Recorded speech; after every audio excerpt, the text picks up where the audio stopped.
Audio Jungle.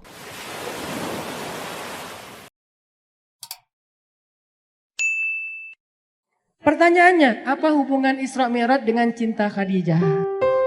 Isra Mi'raj itu salah satu di antara tujuannya, dia itu hiburan buat Rasulullah SAW ketika Rasulullah ditinggalkan Khadijah radhiyallahu anha. Jadi tahun ketika terjadi Isra Mi'raj dikenal oleh ulama dengan istilah tahun kesedihan. Kenapa disebut tahun kesedihan? Karena pada tahun itu Rasulullah SAW mengalami banyak ujian-ujian yang berat. Salah satu ujiannya, pertama beliau ditinggalkan oleh paman tercinta beliau, Abu Thalib. Udah gitu ditinggalkan lagi oleh istrinya yang selama ini banyak sekali berkorban dan mensupport dakwah Nabi, yaitu Khadijah radhiyallahu anha. Dan ini bikin Nabi itu patah hati banget. Kenapa? Khadijah meninggalkan Nabi sedangkan pekerjaan dakwah belum selesai. Dakwah di Mekah itu lagi sulit-sulitnya, tetapi Allah membawa pulang Khadijah kepada Allah Subhanahu wa taala, sehingga Nabi merasa benar-benar tahun itu tahun kehilangan. Kehilangan Abu Thalib, kehilangan Khadijah, sehingga jadilah Nabi di kota Mekah, kalau kita ibaratkan itu kayak anak yatim, nggak punya tempat berlindung. Biasanya Nabi itu kalau beliau dicela, dibully sama netizen gitu kan. Ini analogi sosial media.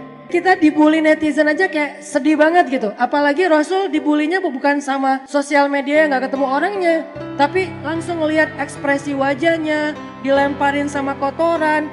Nah, hiburan Nabi yang membuat Nabi itu kuat ketika dalam keadaan dibully rame-rame adalah Khadijah. Sehingga Nabi pulang ke rumahnya dalam keadaan lelah, dalam keadaan sedih, dalam keadaan kecewa. Nabi bilang kepada Khadijah, Khadijah, zammiluni, zammiluni. Selimuti aku Khadijah, selimuti aku. Akhirnya Nabi diselimuti oleh Khadijah. Lalu Nabi curhat sama Khadijah, Khadijah, kenapa mereka mendustakan dakwah aku? Apakah aku terlalu keras kepada mereka? Kata Khadijah, tidak wahai Rasulullah. Apakah aku tidak menyampaikannya dengan jelas? Kata Khadijah, tidak ya Rasulullah, engkau sudah menyampaikan dengan jelas. Wahai Khadijah, bagaimana agama ini akan Allah menangkan jika mereka menolak agama ini? Kata Khadijah, ya Rasulullah, la tahzan. Jangan sedih ya Rasulullah. Jangan kecil hati ya Rasulullah. Jangan patah semangat ya Rasulullah. Insya Allah, Allah akan memenangkan agama ini suatu saat nanti. Sehingga Nabi jadi semangat lagi. Ini artinya Khadijah adalah orang yang sangat penting di sisi Rasulullah SAW. Khadijah adalah orang yang pertama menerima dakwah Nabi ketika satu dunia ini, satu bumi ini menolak dakwah Nabi. Khadijah orang yang pertama sholat di belakang Nabi ketika tidak ada yang mau sholat di belakang Nabi. Tiba-tiba orang yang paling berharga bagi Rasulullah SAW ini kembali kepada Allah Subhanahu wa taala. Sehingga Nabi merasa kehilangan, seolah-olah dunia ini gak punya siapa-siapa lagi. Sedih luar biasa. Abu Thalib pergi, Khadijah pergi. Di tahun yang sama, orang-orang kafir Quraisy merencanakan untuk membunuh Rasulullah SAW. Sehingga Rasul harus lari ke Taif. Baru lari ke Taif, berharap di Taif diterima sama keluarga besar ibunya beliau, Aminah. Ternyata di Taif kita tahu cerita yang luar biasa tragis. Nabi dikejar-kejar seharian, dilemparin batu, kemudian disorakin kayak maling. Sehingga Nabi keluar masuk kebun kurma bersembunyi. Ketahuan lari lagi, sembunyi lagi, ketahuan lari lagi. Sampai jidat Nabi itu kena lemparan batu dan berdarah. Seharian Nabi berlari karena dikejar-kejar sama orang di Taif. Udahlah perasaan beliau sedang dalam keadaan kehilangan. Lagi patah hati banget kalau bahasa kita sekarang. Tiba-tiba dihujat rame-rame sama manusia. Ini berat banget buat Rasulullah SAW. Kondisi mental yang lagi down banget. Kondisi perasaan yang lagi nyesek banget kalau bahasa kita. Udah ditinggalkan orang tercinta, kemudian tidak ada lagi yang melindungi beliau dakwah di Mekah. Sekarang beliau di Taif diusir, dipukulin, dilemparin, dikejar, diteriakin maling. Sampai kemudian Nabi SAW bingung harus pulang kemana sekarang. Di Mekah beliau diancam, di Taif beliau diusir. Akhirnya Rasulullah SAW diam-diam masuk ke kota Mekah dan tidur di depan Ka'bah.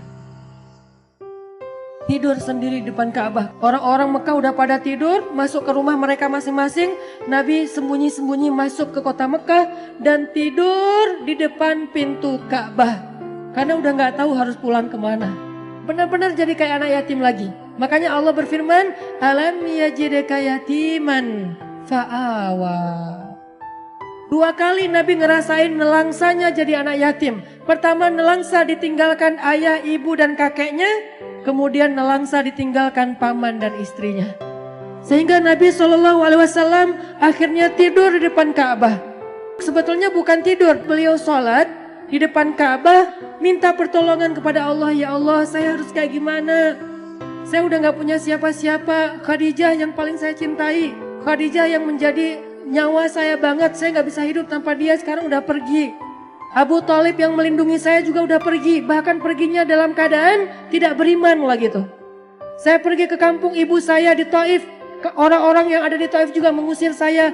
Kemana saya harus pergi ya Allah? Sujud Nabi panjang di Ka'bah. Sampai setelah selesai sholat, Nabi lelah seharian karena pelipis beliau juga berdarah. Akhirnya Nabi tertidur di depan Ka'bah meringkuk. Datanglah Jibril alaihissalam. Kemudian malaikat Jibril memanggil Rasulullah SAW sembari duduk di sebelah beliau dengan panggilan kasih sayang, dengan panggilan yang kasihan. Ya Rasulullah, Nabi masih tidur. Ya Rasulullah, Nabi masih tidur. Ya Rasulullah. Akhirnya Nabi bangun. Jibril, kata Jibril, ya Rasulullah, Allah mengundang Rasulullah untuk melakukan perjalanan ke langit. Ketika Nabi dalam keadaan down, ketika Nabi dalam keadaan drop, ketika Nabi dalam keadaan nelangsa, dalam keadaan lemah, maka Allah Subhanahu wa taala memanggil Nabi ke langit. Ya Rasulullah, Allah memanggil Nabi untuk bertemu. Allah memanggil Nabi untuk naik ke langit. Audio Jungle.